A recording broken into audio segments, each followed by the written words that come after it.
Welcome to the Woodridge Baptist Church podcast. For more information about what's happening in the life of our church, visit our website at www.woodridge.org. Enjoy the podcast. Well, friends, it's good to see you. I hope that you had a good time with your family and friends and, maybe ate some good food over this last week and enjoyed a Thanksgiving and,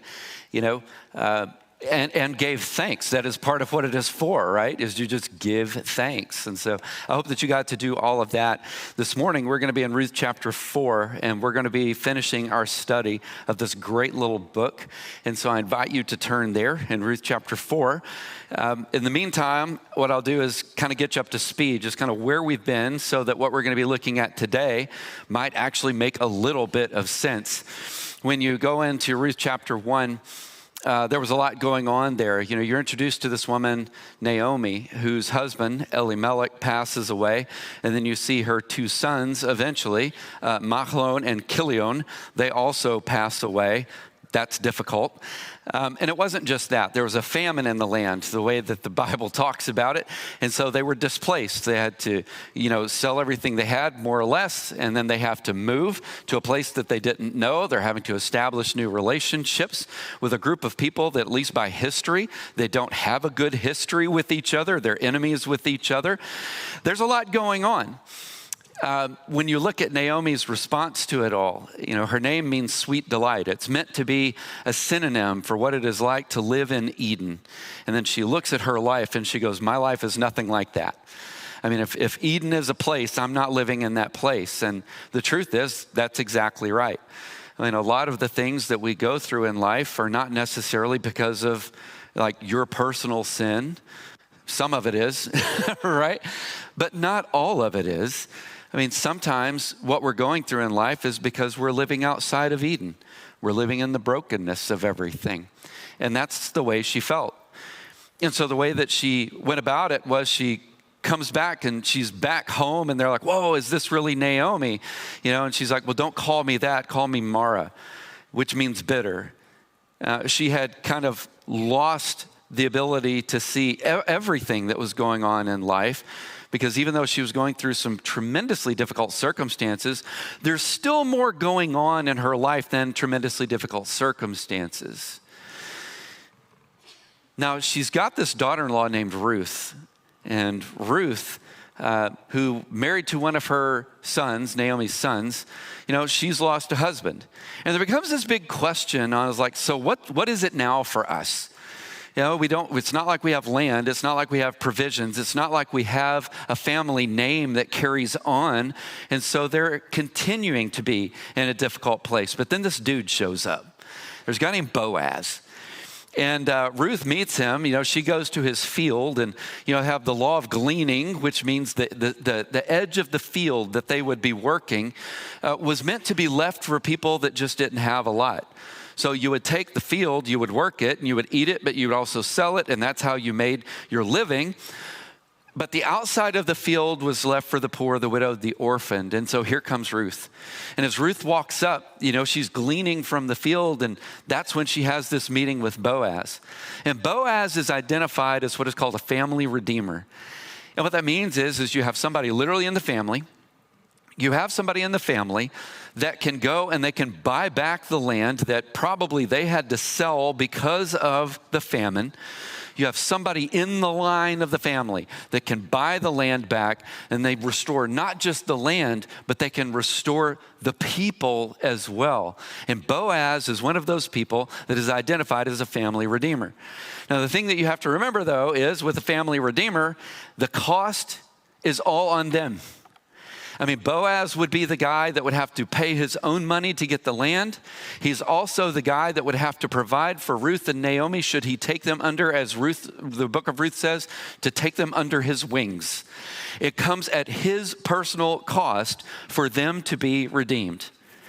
Now, you get this vibe, though, because you have this moment in what's called the threshing room floor, where Naomi is like, hey, Ruth, have you considered this guy named Boaz, right? Maybe you ought to go and visit him. And of course she does, but you get this idea that Ruth sees something in Boaz that she likes. I mean, there's a pretty substantial age gap between these two. He's definitely older, but there's something about his character, because what you also see in Ruth is, well, and Boaz is the one that points it out, yeah, I am a family redeemer, but there's actually a different family redeemer that you need to go to first.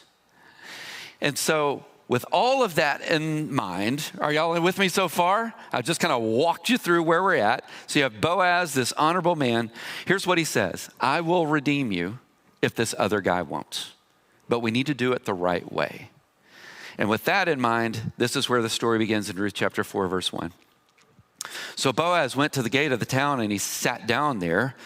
Soon the family redeemer Boaz had spoken about, now you remember the other guy, the family redeemer that Boaz had spoken about came by, and Boaz said, come over here and sit down. So he went over and he sat down. Now, it's kind of funny here because as he went over, the Hebrew actually gives this guy a name. I don't know if you know that. He's a man without a name, even though he's given a name. So literally, Boaz calls him so-and-so. It's like, hey, so-and-so, why don't you come over here? Hey, such and such, why don't you come over and sit down? That's basically what he just said. So he invites him to sit down with 10 other elders, so city elders. This is more or less like a meeting at the city hall, for lack of better words. This is an official gathering. This is why he had the elders there. And basically what he's here to say is, hey, you're a family redeemer. And you've got Ruth over here that needs a family redeemer, and you're in line. Deuteronomy 25 would point this out. It is the responsibility of a goel, that's a redeemer, to redeem the widow and to the land as well. So Boaz is here and he's pointing this out. You've, mister, hey, so-and-so, you got an opportunity here. And what he says is, now you've got to remember this. This is a responsibility to the family, not a means for your own gain. And here's what so-and-so says. So-and-so says, I'll do it. Now imagine being Boaz here. Boaz is like, okay. Well, I mean, he's the first one in line, and so you kind of got to respect the structure of things. He says, I'll do it. But then Boaz makes a move. Watch this. In Ruth 4:5, Boaz said, on the day you buy the field from Naomi, you will acquire Ruth the Moabitess, the wife of the deceased man, to perpetuate the man's name on his property. Because remember, that's the way this worked. The line went down to the eldest person in the family, and the name went on through the land through that person. And Boaz is like, you don't just get the land, you get the responsibility. You get a wife too. And so-and-so, I love his name, right? So-and-so sits there for a minute in front of Boaz and the elders. And what is he doing? He is counting the cost here. He's like, okay, that's true. Yeah, I don't just get the land, because if you just get the land, you're like, well, I got more land. That means I've got more harvest, which means I've got more money. That sounds all right. He goes, no, you actually have to take care of Ruth and you have to take care of Naomi. So he's counting the cost. And so in verse 6, the Redeemer says this: I can't redeem it myself, or I will ruin my own inheritance. Now, I'm going to be honest with you. I don't even know what that means. I mean, I've tried to figure it out, but I can't figure it out. It's like, I'll ruin my own inheritance. Maybe what he means is something like this. Since I do have to take on like Ruth and Naomi, the cost-benefit analysis here isn't working out for me.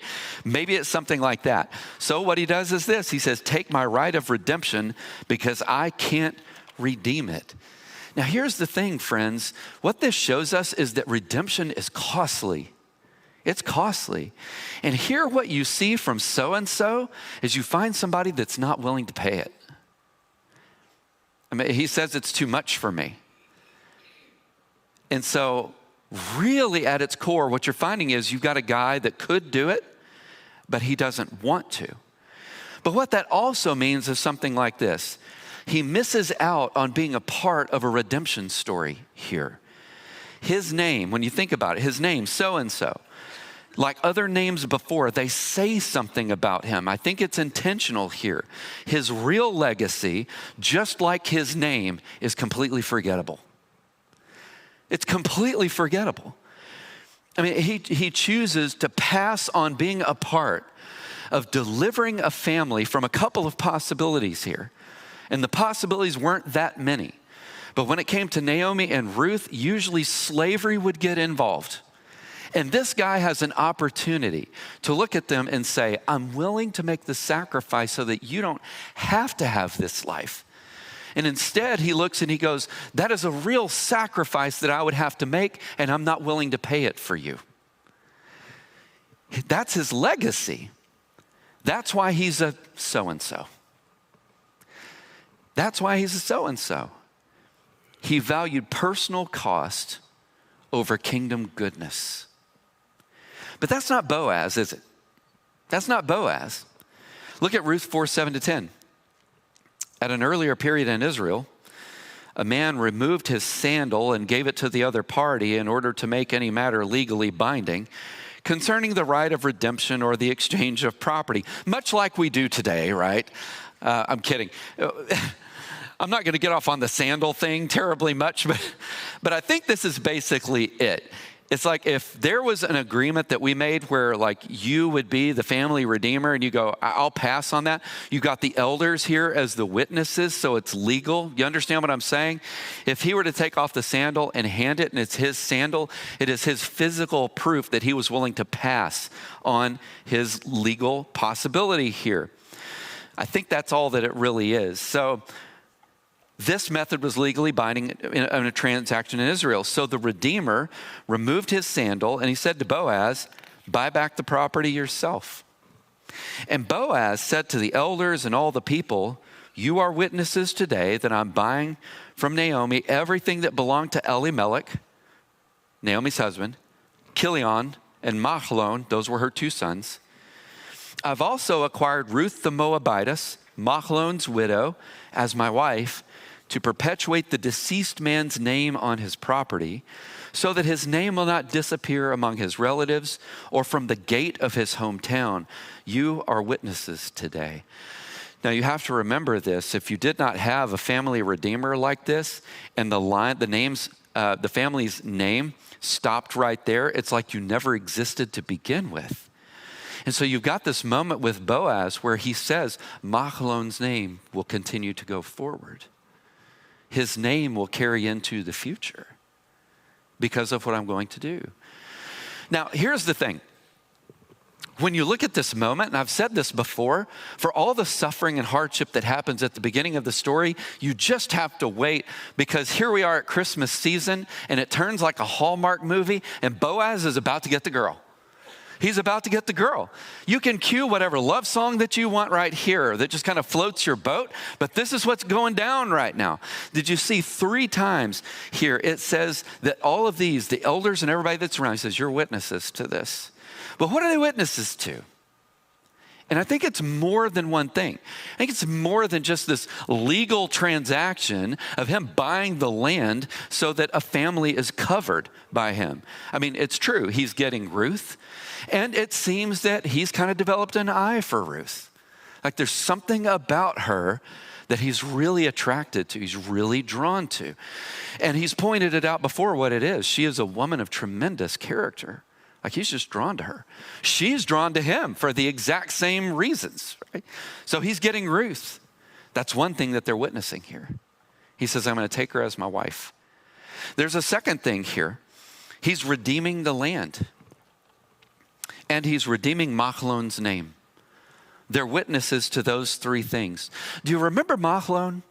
Because here's what happened. You go back to Ruth chapter 1, and this dude shows up for like a couple of verses and then he dies. Like of all the people to be in the Bible, right? You get mentioned by name and then you just die. You drop over. But do you remember what his name meant? His name meant sicko. Sicko. Now, of all the things to name your children, right? What shall we call him? I know. We're going to call him Sicko. Well, Sicko lives for like a couple of verses and then, well, like a sicko, he passes away. Right? I mean, he's gone. But I want you to think about this moment right here with Boaz. Do you remember what he says? He says, I've acquired Ruth the Moabitess, Machlon's widow, as my wife to perpetuate his name. To perpetuate his name. Did you see Sicko or Machlon? Think about this. His very name is now associated with something different other than being sick and dead. His name is associated with being a part of an inheritance and a part of a blessing. Something changed even for him in this. And this is the first time that we've seen him since he died. Something has happened.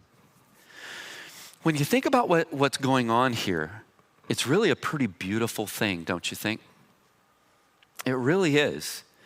And I don't mean this just from when you take a look at Boaz, a man of integrity and character, who's been there to protect Ruth and Naomi, not just by provisions, although definitely that, they were able to eat, not just that, but protecting their integrity, protecting their character. This man has been about all of that. But this moment right here is a moment about resurrection.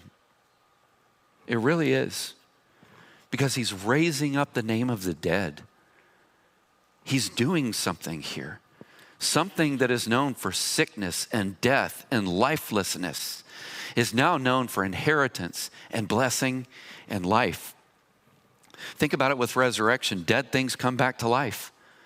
Here you have names being restored, and all at the cost of a willing redeemer. Someone that says, I'm willing to pay the price. And Boaz says, I'll be that guy. And these elders are sitting here witnessing new life happening. They're watching it go down. And so what happens, the people bless Ruth by mentioning Rachel and Leah. In Ruth 4:11 and 12 says, may the Lord make the woman who is entering your house like Rachel and Leah, who together built the house of Israel.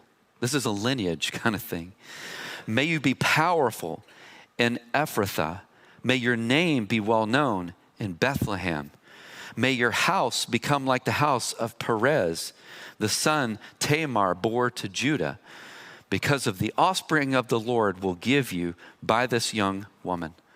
Now, right here it says, may your house become like the house of Perez. You might remember the story because this goes back to Genesis 38. You have a woman, Tamar, who is married to eventually two of the sons of a guy named Judah. Both of them die. And Judah has a third son, but he's like, I'm not handing this woman over to my third son. Every son that marries this girl falls over dead. She wasn't having it. And so what did she do? She tricked him. She tricked Judah into having a child with her so that what's called the levirate marriage, the obligation to keep the line going, would happen. And now you have in Ruth chapter 4, verse 12, this lineage being mentioned going all the way back to Genesis 38. We've met them, but also part of the blessing is through a child in this story that they, meaning Ruth and Boaz, are going to have together. There's more blessings to come. Look at verses 13 to 16. So Boaz took Ruth. She became his wife. He slept with her, and the Lord granted conception to her, and she gave birth to a son. The women said to Naomi, blessed be the Lord who has not left you without a family redeemer today. May his name become well known in Israel. He will renew your life and sustain you in your old age. Indeed, your daughter-in-law, who loves you and is better to you than 7 sons, has given birth to him. And now the story goes back to Naomi.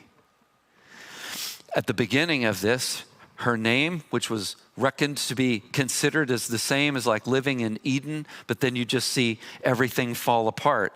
It comes back to her, back to where this story started, except for now, instead of the loss of family, the loss of land, the loss of inheritance, remember, call me bitter.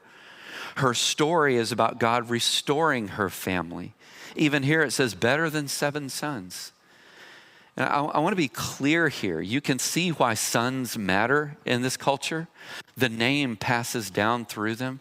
It's better than having 7 of those. And 7 is this symbolic number of wholeness and completeness. It's better than having 7 of those. Here's what it's not saying. It's not saying, oh, see, now that you've got this promise of having a child and everything, you don't have to worry about the loss of your kids. It's not saying that. That loss is real. Nothing here is saying you don't have to feel what you are going through. You don't have to continue to remember the loss. You will. That's always going to be with you. But maybe you're at a place now, and she's at a place now, where the loss doesn't have the same kind of hold on them anymore. Because even Naomi got to the place, instead of saying, call me bitter, she says when she sees Boaz, she says, I can see that God has provided you. There's this turn. There's this turn in the midst of the mess and the brokenness and the ugliness of it all. And for here, what it is to say it was never the end of your story. It's a part of it, but it was never the end of it. And so Naomi, verse 16, takes the child, places him on her lap, and became a mother to him. And the neighbor women said, a son has been born to Naomi. And they named him Obed. He was the father of Jesse, who was the father of eventually King David. And so right here in a genealogy, which if you're not careful, you kind of go and turn the page, right? To be fair, genealogies can be a smidge boring, but still, something was happening. The book right before this one is the book of Judges. And if you were to read the book of Judges, there's this theme that you see repeated throughout it. It came to a point where it says they had no judge, and everyone was doing what was right in their own eyes. That's the book right before this one. And here you have at the end of this book a promise of a judge, one that they would say might be the best judge that Israel had ever had, though he had plenty of blemishes, right? Even though David is coming. A king is coming. And it won't be the case that you have a people without a leader. And it won't be the case that the people are just living and doing what is right in their own eyes. All of this can be restored. So no, in spite of all the loss, this isn't the end of the family story. This is really only the beginning. And it's going to keep going well beyond when all of the people in this story of Ruth are dead. The story keeps going on. I want to give you a thought. And I want you to chew on this one for just a little bit. I know I have this week. Some of us know Naomi's loss, but we haven't put ourselves in a position to experience Naomi's redemption. To understand that, I think you have to go back a little bit. You remember Ruth gleaned from Boaz's field. They didn't have any land, they didn't have any food, they didn't have anything. They didn't have anything. But she made the choice to go to the place for provision. She made that choice. And when you look at Boaz and Jesus, Boaz is meant to be a picture of the one that is going to be the truer and better. These are the willing redeemers who restore people and land. This morning, I'm just putting this in front of you. If you've never accepted Jesus, you need to go to the place of provision. You need to go to the place of provision. It's there. You know, the field is there. And that's what God has wanted. Think about this promise from Ephesians 1:7. In him we have, this is in Jesus, in him we have redemption through his blood, the forgiveness of our trespasses, according to the riches of his grace. And so just like with Ruth, she had tremendous favor because of the provision of Boaz. We have tremendous favor because of the provision of our Lord Jesus.